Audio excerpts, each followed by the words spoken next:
बिस्मिल्लाहिर्रहमानिर्रहीम। अस्सलाम वालेकुम। स्टूडेंट्स, अल्लाह ताला से दुआ है कि आप सब खैरियत से हों। We are discussing chapter number 2 of physics 9 that is kinematics. Students, last lecture में हमने काइनेमैटिक्स को डिस्कस किया था और उसके बाद हमने मोशन की कुछ टाइप्स पढ़ी थी। आज के लेक्चर में हम बहुत इंपॉर्टेंट टॉपिक डिस्कस करेंगे जिसका नाम है स्केलर एंड वेक्टर क्वांटिटीज। ये वो टॉपिक है जो आपको थ्रू आउट इस फिजिक्स 9 की बुक में आगे पढ़ने को मिलेगा। तो ये टॉपिक आपको अच्छे तरीके से क्लियर होना चाहिए, इसके कॉन्सेप्ट आप अच्छे तरीके से समझ लें क्योंकि ये आने वाले हर एक चैप्टर में यूज़ होने वाला है। तो ये शुरू करते हैं। स्टूडेंट्स, चैप्टर नंबर 1 में हमने फिजिकल क्वांटिटीज़ को बहुत ही डिटेल में डिस्कस किया था। या आपको याद होना चाहिए कि फिजिकल क्वांटिटीज़ होती क्या हैं। ऐसी क्वांटिटीज़ जिनको डिस्क्राइब करने के लिए मैग्नीट्यूड के साथ साथ स्पेसिफिक यूनिट का भी इस्तेमाल किया जाए, उन क्वांटिटीज़ को फिजिकल क्वांटिटीज़ कहा जाता है।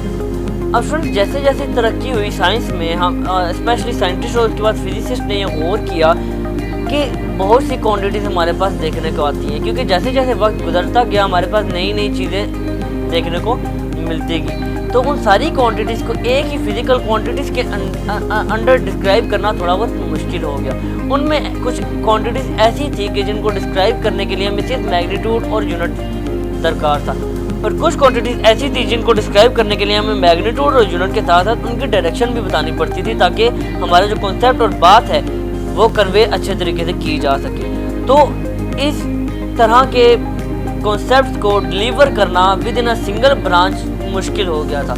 इस वजह से साइंटिस्ट ने और फिजिसिस्ट ने ये किया कि फिजिकल क्वांटिटीज़ को फर्दर 2 क्वांटिटीज़ में डिवाइड कर दिया, और ये जो 2 क्वांटिटीज़ हैं ये हर चीज़ की को डिफाइन करेंगी। यानी अब हम जो भी आगे टॉपिक पढ़ेंगे, जो भी डेफिनेशन पढ़ेंगे, या तो वो स्केलर होगी या तो वो वेक्टर होगी, और यही 2 क्वांटिटीज़ भी बनाएगी। फिजिकल क्वांटिटीज़ को 2 क्वांटिटीज़ में डिवाइड करके एक को नाम दे दिया गया स्केलर क्वांटिटीज़ और दूसरे को नाम दे दिया गया वेक्टर क्वांटिटी। और इन दोनों को बेस बनाकर जब भी हम कोई डेफिनेशन आगे पढ़ेंगे तो या तो वो स्केलर क्वांटिटी होगी या तो वो वेक्टर क्वांटिटी होगी। आइए देखते हैं इन दोनों की डेफिनेशन क्या है।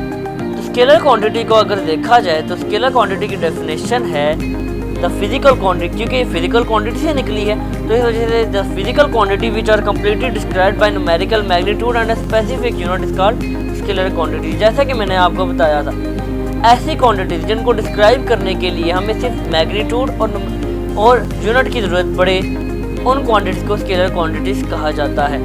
फॉर एग्जाम्पल, अगर आप ग्रोसर के पास जाते हैं और आप उससे 5 kg शुगर मांगते हैं, अगर आप उससे कहें कि मुझे 5 शुगर दे दो, तो वो जाहिर आपको कहेगा कि आपने स्पेसिफिक यूनिट नहीं गई, 5 कितने kg आपको देनी है ये आपको बताना पड़ेगा। इसी तरह अगर आप कहेंगे कि मुझे kg ये शुगर दे दो, तो आपके पास मैग्नीट्यूड नहीं है, तो वो आपको कहेगा कि आपको कितने kg शुगर ज़रूरत है, तो आपको उसके साथ मैग्नीट्यूड भी बताना पड़ेगा। ये हम क्या मेजर कर रहे हैं, ये हम मैस और वेट मेजर कर रहे हैं। तो यहाँ से हमें मालूम हुआ कि मैस और जो वेट है वो स्केलर क्वांटिटी है, क्योंकि इन दोनों को डिस्क्राइब करने के लिए हमें सिर्फ न्यूमेरिकल मैग्नीट्यूड और यूनिट की ज़रूरत पड़ रही है, हमें डायरेक्शन की ज़रूरत नहीं पड़ी कि इस डायरेक्शन में मुझे 5 kg शुगर चाहिए। यानी ये स्केलर क्वांटिटी है। मैस और weight is the scalar quantity. Example देखते हैं इसकी। फर्स्ट एग्जांपल देखिए मैस। जैसा कि मैंने आपको बताया, मैस एक स्केलर क्वांटिटी है। सेकंड देखिए लेंथ। इसी तरह अगर आप किसी कपड़े वाले की दुकान में जाते हैं कोई क्लॉथ खरीदने और आप उससे कहते हैं कि मुझे मीटर क्लॉथ दे दो, तो आप मैग्नीट्यूड नहीं बता रहे, तो वो कहेगा आपको कितना मीटर की क्लॉथ चाहिए, तो आपको मैग्नीट्यूड भी बताना पड़ेगा। इसी तरह आप अगर उससे कहते हैं कि मुझे 2 क्लॉथ दे दो, तो इसका मतलब आप कह रहे हैं कि मुझे 2 कपड़े दे दो, तो वो कहेगा कि आपको कितने मीटर के चाहिए, तो आपको उसके साथ यूनिट भी डालनी पड़ेगी। यानी लेंथ को डिस्क्राइब करने के लिए हमें मैग्नीट्यूड और यूनिट की ज़रूरत ही पड़ रही है, हमें डायरेक्शन की ज़रूरत नहीं पड़ रही, तो लेंथ भी एक स्केलर क्वांटिटी ही है। थर्ड देखें टाइम। टाइम भी अगर आप देखें तो टाइम सेकंड में मेजर किया जाता है, और टाइम के लिए भी हमें टाइम की यूनिट सेकंड है और टाइम एक मैग्नीट्यूड है। यानी जब भी हम देखेंगे टाइम, अगर हम किसी को बताएंगे तो हम मैग्नीट्यूड के ज़रिए ही बताएंगे कि 1:03 हुए हैं। ओके, तो ये हमारे पास स्केलर क्वांटिटीज 3 आ गई। स्टूडेंट्स, एक ज़रूरी बात आपको बताता चलो कि आम तौर पर फिजिकल क्वांटिटीज हमने पढ़ा था बेस क्वांटिटीज होती हैं या ड्राइव क्वांटिटीज होती हैं। तो याद रखिएगा कि बेस क्वांटिटीज को हम स्केलर क्वांटिटीज भी कह सकते हैं। यानी बेस क्वांटिटीज हमने पढ़ी थी 7 बेस क्वांटिटीज है, तो वो सारी 7 बेस क्वांटिटीज स्केलर क्वांटिटीज की एग्जाम्पल हैं। आइए अब देखते हैं vector quantities. Students vector quantities देखें, इनकी डेफिनेशन हम देख लेते हैं। सिर्फ एक इसमें फ़र्क आएगा स्केलर के मुताबिक। The physical quantities which are completely describe by numerical magnitude and specific unit and direction is called scalar की जगह यहाँ पर आप वेक्टर लिख दीजिएगा, इज कॉल्ड वेक्टर क्वांटिटी। यानी ऐसी क्वांटिटीज जिसको डिस्क्राइब करने के लिए मैग्नीट्यूड और यूनिट की ज़रूरत तो पड़ती ही पड़ती है, लेकिन उसके साथ हमें एक डायरेक्शन की भी ज़रूरत पड़ती है, उसको हम स्केलर क्वांटिटीज कहते हैं। फॉर एग्जांपल देख लेते हैं, इसकी डिस्टेंस देखें। अगर आप मूव कर रहे हैं अपने घर से, आप किसी स्पेसिफिक पॉइंट तक जाते हैं, तो आप कितना डिस्टेंस कवर कर रहे हैं और किस रीजन में आप कवर कर रहे हैं। आप नॉर्थ में कवर कर रहे हैं, साउथ में कर रहे हैं, वेस्ट में कर रहे हैं या ईस्ट में कर रहे हैं, तो ये डायरेक्शन भी आपको बतानी ही पड़ेगी। सेकेंड देखें फोर्स। अब आप अगर फोर्स लगाते हैं, अगर हम फोर्स का आगे बहुत ही डिटेल में पढ़ेंगे चैप्टर नंबर 3 में, लेकिन मैं आपको बताता चलूँ फोर्स की यूनिट होती है न्यूटन। तो यूनिट भी है और इसका मैग्नीट्यूड भी होता है। अब अगर मैं स्पेसिफिक फोर्स लगाता हूँ, किसी लगेज को पुश करता हूँ मैं फोर्स को ही लगाकर, तो फोर्स की यूनिट मैंने आपको बताया न्यूटन है। तो कोई बंदा मुझे देखेगा, वो कहेगा कि किसी मशीन से आप मेरे फोर्स देखेंगे तो बताएगी कि 5 न्यूटन की फोर्स लगा रहा है। तो 5 तो हो गया मैग्नीट्यूड, न्यूटन तो हो गया यूनिट, लेकिन सवाल ये पैदा होता है कि वो 5 न्यूटन की फोर्स किस तरफ लगा रहा है। तो यहाँ पर भी हमें डायरेक्शन देना ज़रूरी है। लास्ट देखिए वेलोसिटी, अभी हम पढ़ेंगे इसी चैप्टर में, बहुत ही इंपॉर्टेंट कॉन्सेप्ट है वेलोसिटी का। तो वेलोसिटी भी एक वेक्टर क्वांटिटी है। अभी मैं वेलोसिटी को डिटेल में नहीं बताऊंगा, जब इसका कॉन्सेप्ट मैं आपको बताऊंगा, आपको डिस्कस करूंगा आपके साथ, तो आपको डिटेल में बताऊंगा कि वेलोसिटी किस तरह से वेक्टर क्वांटिटी है।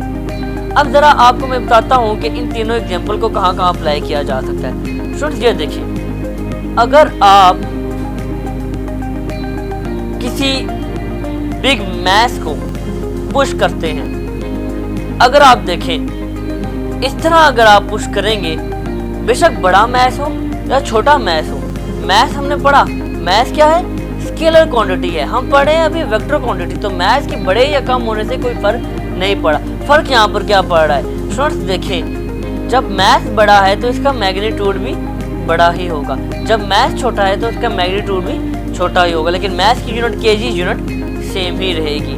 तो यहाँ पर आप देखिए, अगर मैं किसी मैस को पुश करता हूँ किसी स्पेसिफिक डायरेक्शन की तरफ, तो मुझे ये बताना पड़ेगा कि मैं किस डायरेक्शन की तरफ जा रहा हूँ, यानी मैं यहाँ पर डिस्टेंस कवर कर रहा हूँ। तो डिस्टेंस एक वेक्टर क्वांटिटी है, तो मुझे बताना पड़ेगा कि इस मैस को मैं किस तरफ लेकर जा रहा हूँ, यानी किस डायरेक्शन में मैं इस मैस को मूव करवा रहा हूँ। इसी तरह अगर आप देखें कि 2 फोर्सेस एक दूसरे के, इसी तरह अगर मैं आपको कहूँ कि 2 बंदे फोर्स लगा रहे हैं एक स्पेसिफिक जो लगेज है उसको, और ऑब्जेक्ट मूव नहीं कर रहा, अगर ये पिक्चर आपके सामने मैं ना रखूँ और आपसे पूछूं कि 2 बंदे एक स्पेसिफिक लगेज को फोर्स इस तरह लगा रहे हैं कि वो लगेज मूव नहीं कर रहा, तो आपको कैसे, आपके माइंड में कैसे ये चीज़ डेवलप होगी।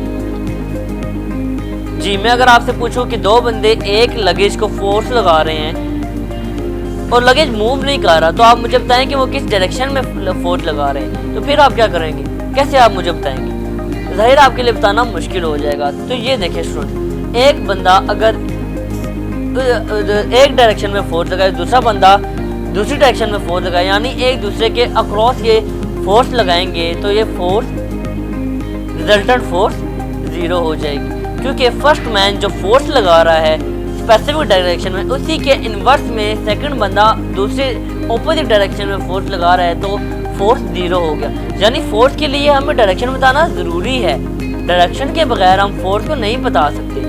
जैसा कि मैंने आपसे पूछा कि 2 बंदे एक लगेज को फोर्स लगा रहे हैं, लेकिन ऑब्जेक्ट मूव नहीं कर रहा, क्यों मूव नहीं कर रहा, क्योंकि वो दोनों ऑपोजिट डायरेक्शन में फोर्स लगा रहे हैं। तो यहाँ पे हमें डायरेक्शन बतानी पड़ेगी फोर्स को कम्प्लीटली डिस्क्राइब करने के लिए, यानी फोर्स भी एक वेक्टर क्वांटिटी ही हुआ। तो स्टूडेंट्स ये हमारा एक छोटा सा लेक्चर था जिसमें हमने स्केलर और वेक्टर को डिस्क्राइब किया और समझा भी। नेक्स्ट लेक्चर में हम इंशाल्लाह वेक्टर क्वांटिटी पे मजीद बात करेंगे। तब तक के लिए अल्लाह हाफ़िज़।